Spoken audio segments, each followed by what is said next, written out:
हमारे देश में कई समय से एक मुद्दा बहुत हाईलाइटेड चल रहा है और वो है यूसीसी यूनिफॉर्म सिविल कोड का। इस मुद्दे पर पीएम नरेंद्र मोदी और अपोजिशन में आए दिन कई झगड़े देखने को मिलते हैं, जहां पीएम मोदी यूसीसी के फेवर में है कि इससे लोगों में यूनिटी आएगी और एक ही देश के लोग अलग अलग लॉ से बंधे नहीं रह सकते हैं। वहीं अपोजिशन ने यूसीसी को टारगेट करते हुए कहा है कि लॉ कमीशन ने 2018 में पाया था कि यूसीसी को किसी भी हालत में इम्प्लीमेंट नहीं करना चाहिए, जिससे कई अपोजिशन मेंबर्स भी अग्री करते हैं। अपोजिशन में कांग्रेस ने भी हमेशा से कहा है कि यूसीसी एक प्रैक्टिकल सोल्यूशन नहीं है, इसलिए क्योंकि हमारे देश में कई डिफरेंट तरह के लोग मौजूद हैं और ऐसे में उन्हें एक ही लॉ के अंदर डालना बेहद गलत होगा। जिन्हें नहीं पता उन्हें बता दे कि a uniform civil code refers to a common set of laws that are applicable to all citizens and is not based on religion in dealing with marriage, divorce, inheritance and adoption among other personal matters। तो इसका मतलब ये रहा कि UCC के बाद लोग अपने पर्सनल रिलीजन लॉस के तहत गवर्न नहीं होकर एक कॉमन लॉ से गवर्न होंगे।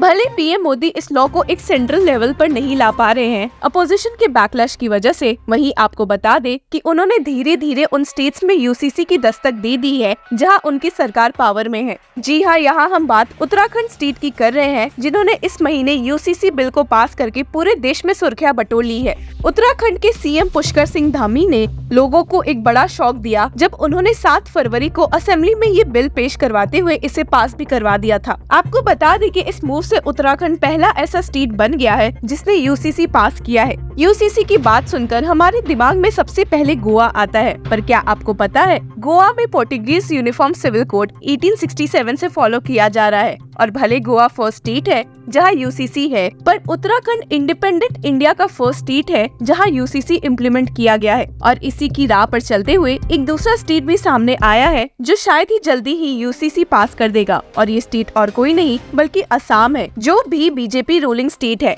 इन सारे इंसिडेंसेस से तो ये साफ है कि भले पीएम मोदी सेंटर पर ये प्रस्ताव नहीं रख पा रहे हैं, पर वे पीछे नहीं हटेंगे इसे स्टेट्स में पास करवाने से। अब आपके मन में ये सवाल तो पैदा होगा कि असम ने ऐसा क्या किया है कि जिससे हम ये कह रहे हैं कि वे यूसीसी पास करने के स्टेप्स में एक कदम आगे बढ़ चुके हैं। तो बात ऐसी है कि बीते फ्राइडे को एक शॉकिंग टर्न ऑफ इवेंट में असम कैबिनेट ने असम मुस्लिम marriage and divorce registration act 1935 को रिपील कर दिया है। जी हाँ, आपने सही सुना। और इसी शॉकिंग इवेंट के साथ मुस्लिम मैरिजेस और डिवोर्सेस से जुड़े सारे मामले अब स्पेशल मैरिज एक्ट के अंडर आएंगे। आपको बता दी कि ये फैसला और किसी ने नहीं बल्कि चीफ मिनिस्टर हिमंता बिस्वा शर्मा ने एक कैबिनेट मीटिंग हेल्ड करते हुए लिया था। इस फैसले के तुरंत बाद मीडिया रिपोर्टर्स को बताते हुए स्टेट गवर्नमेंट ने कहा है कि ये उनका पहला कदम है यूसीसी की ओर बढ़ने के लिए। अब आप सोचेंगे भी कि असम स्टेट गवर्नमेंट ने यूसीसी की ओर बढ़ने के लिए सबसे पहले मुस्लिम मैरिज एक्ट को ही टारगेट क्यों किया है, और वो भी तब जब according to the 2011 census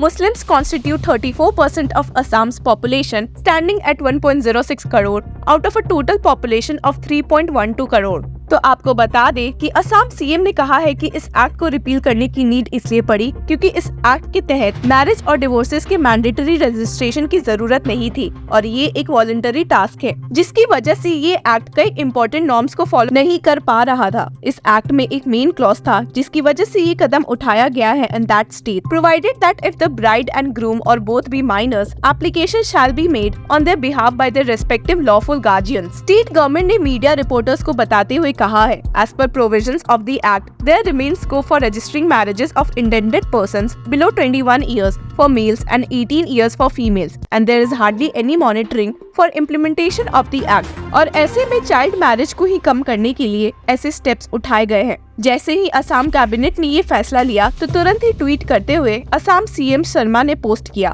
On 23/2/2024, the Assam cabinet made a significant decision to repeal the age-old Assam Muslim Marriages and Divorces Registration Act. This act contained provisions allowing marriage registration even if the bride and groom had not reached the legal ages of 18 and 21 as required by law. This move marks another significant step towards prohibiting child marriages in Assam। और वही minister Jayanta मल्ला बरुआ ने इस act को colonial बताते हुए कहा है कि ये खुशी की बात है कि ऐसा लॉ अब जाकर रिपील हो चुका है। He stated, through this act, we would also see underage marriages being registered of boys below 21 years or girls below 18 years, so this is a big step towards us being able to completely eradicate child marriage. वहीं अब ये जो act repeal हो गया है तो state में 94 मुस्लिम registrars अब बंद हो चुके हैं और अब Assam government district commissioners and district registrars will now take custody of registration records held by 94 Muslim marriage registrars. आपको बता दें कि इसी के साथ मुस्लिम मैरिज रजिस्ट्रार्स को एक one time compensation of ₹2 lakh for the rehabilitation का भी वादा किया गया है।